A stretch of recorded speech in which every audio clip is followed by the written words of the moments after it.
안녕하세요, 김보은입니다. 저희 부부는 토요일 아침에 사전 투표를 했는데요. 노인들이 엄청 많으시더라고요. 아침이라 그럴 수도 있겠지만 저는 높은 사전 투표율이 반드시 1번이 이긴다는 지표인지 아직 확신이 없습니다. 특히 저는 역결집에 대해서 아픈 기억이 있는데요. 우리가 정말 열심히 해서 이긴 줄 알고 있었는데 개표를 해보니 아니네? 우리가 열심히 한다는 얘기를 듣고 노인들이 더 많이 투표장에 나온 바람에 뒤집기에 뒤집기를 당한 기억이 있고요. 전번 대선만 해도 0.7% 차이로 지고 나서 얼마나 후회를 많이 했습니까? 마지막 순간까지 간절한 마음으로 최선을 다해서 우리 모두 각자의 기억에 한 점 후회도 남지 않는 그런 총선이 되었으면 합니다. 제가 전번 영상에서 지 맘에 안 들면 죄다 범죄자라고 떠들고 다니는 한동훈이라는 사람을 언급을 했는데요. 제가 제작 속도가 늦다 보니까 혹시 동영상이 올라갈 때쯤에 한동훈이 작전을 바꾸는 건 아닌지 약간 걱정도 됐었는데 그런 일은 없었습니다. 더 떠들고 다녀서 동영상 유효기간을 엄청 늘려줬고요. 사실 전번 영상에서도 한마디 빼먹은 게 있었는데요. 저는 전번 영상에서 한동훈 씨, 당신은 이재명 조국 보고 입만 열면 범죄자라고 하는데 설마 검사가 헌법 제27조 사항 무죄 추정 원칙도 모르는 건 아니겠지? 이랬었죠. 근데 정말 누가 봐도 범죄를 저지른 게 맞는데 단지 무죄 추정의 원칙을 무시한 경우라면 뭐 그냥 그 참 무식하네 이러고 말 일이지만 사실 한동훈의 범죄자 드립은 그런 문제가 아닙니다. 죄가 없는 사람을 기소를 해놓고 자기들이 기소했다는 그 이유 하나로 모든 것이 끝날 때까지 아마 대법 판결 아니면 자살할 때까지겠죠. 끝까지 집요하고 악랄하게 범죄자 이러면서 온 나라를 세뇌를 시키고 자기들 주장에 동조하지 않으면 마치 공범인 것처럼 협박하고 모욕하는 것이 한동훈식 범죄자 드립의 전부입니다. 압수수색을 300번 넘게 했고 수사를 어떻게 했는지 5명이 자살을 했습니다. 그래도 이재명은 땡전 한 푼 받은 게 안 나오니까 또 털어도 먼지가 안 나니까 대선 전에 대장동으로 나라가 뒤집어질 것처럼 난리를 치다가 또 이제는 성남축구단, 대북사업, 위정교사 끝없이 별건을 이어가면서 털고 또 터는데 구속영장 한 장을 못 받아낸 게 지금의 검사 정권입니다. 오죽하면 홍준표나 정규재 같은 꼴보수 인사들까지 이제 범죄자 얘기 좀 그만하고 여당이면 여당답게 네가 뭐 할 건지로 평가받으면 안 되겠냐고 이야기하겠습니까? 지금 저나 여러분이 생각하는 것 이상으로 나라의 기반이 흔들리고 무너지고 있습니다. 대한민국 역사상 처음으로 과학기술 예산을 삭감한 정부인데요. 무려 4조 6천억 원이나 삭감을 했습니다. 힘들여서 키운 과학자들이 일자리가 없어서 해외로 나가고 신재생 에너지를 포함해서 나라의 미래가 걸린 투자들이 전부 원점으로 돌아가고 있습니다.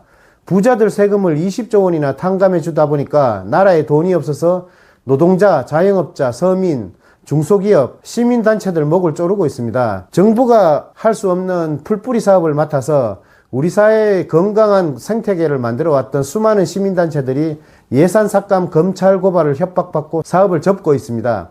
제가 들은 사례만 한두 건이 아닌데요. 그리고 신혼집을 팔아서 전 세계를 돌아다니면서 독립운동가들의 후손과 독립운동 유적을 사진에 담아왔던 김동우 사진가가 지난 2년간 진행했던 국외 유적 탐방 프로그램 강사직이 박탈됐습니다.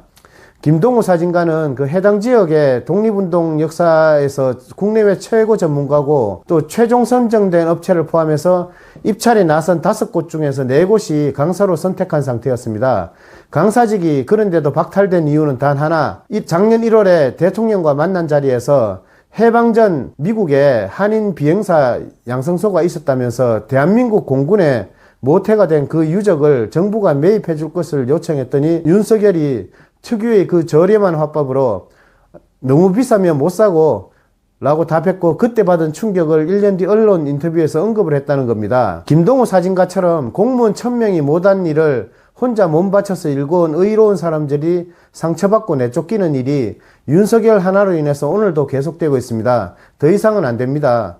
저는 처음에는 일찍 하는 소리 들으면 좀 거북했는데요. 지금은 전혀 그렇지 않습니다. 좌파, 우파, 진보, 보수 이런 표현들보다 훨씬 정확하다고 생각합니다. 1번 찍은 대다수는 좌파가 아니고 2번 찍힌 대다수는 보수가 아니기 때문입니다. 나라 팔아먹은 보수가 있습니까? 헌법 짓밟는 보수가 있습니까? 경제, 민생, 외교, 안보, 국정 모든 분야에 빠짐없이 무능하고 무책임하고 심지어 무관심한 정부, 철진한 이념놀이로 국민을 속여서 자신의 불법과 무능을 숨기려는 정부가 존립할 이유가 있습니까? 4월 10일 투표로 경고하고 바로잡지 않으면 이 나라는 정말 핸들 빠진 자동차처럼 어딘가 처박혀서 회복불능이 될 겁니다. 그 처박힐 자리가 논두렁일지 아니면 돌아올 수 없는 천길 낭떠러지 절벽일지 아무도 모릅니다. 빨리 기사를 바꿔야 됩니다. 좀 주제 넘지만 우리가 할 수 있는 것을 정리해 봤습니다. 첫째, 4월 10일 본인은 물론이고 가족, 친구, 지인들 중에서 투표 안 하는 사람 없는지 꼭 확인을 하시고요. 둘째로 일찍 고민 중인 사람이 있다면 확실히 얘기하세요. 1번, 3번 조국혁신당 지지하면 1번, 9번. 셋째, 이직은 놔두세요. 싸우지 마시고요. 내가 이재명 조국 지지하는 거 그 사람이 확실히 알고 있고 그럼에도 내가 그 사람한테 항상 잘해주면 다음 대선에서라도 바뀔지 모릅니다. 그나마 그게 제일 확률이 높습니다. 물론 사람은 천차만별이라 케바케도 있을 수 있겠죠. 죄 없는 사람을 범죄자로 만들어서 나라를 혼란과 분열에 몰아넣는 자들, 나라의 기반을 지금도 무너뜨리고 있는 자들, 자신의 무능과 무책임을 철진한 이념놀이로 숨기려는 자들, 이런 자들을 한번 혼내주고 말 것이 아니라 반드시 탄핵을 해야 국민들이 숨이라도 쉬게 될 것 같습니다. 한동훈 특검을 통해서 진짜 범죄자가 누군지 확인하고 지난번 김건희 특검처럼 윤석열이 거부하면 끝나는 그런 상황 말고 할 수 있는 카드라고는 전쟁놀이밖에 남지 않은 위험하고 무능한 윤석열을 빨리 탄핵할 수 있도록 이번 총선에 최대한 힘을 모았으면 합니다. 감사합니다.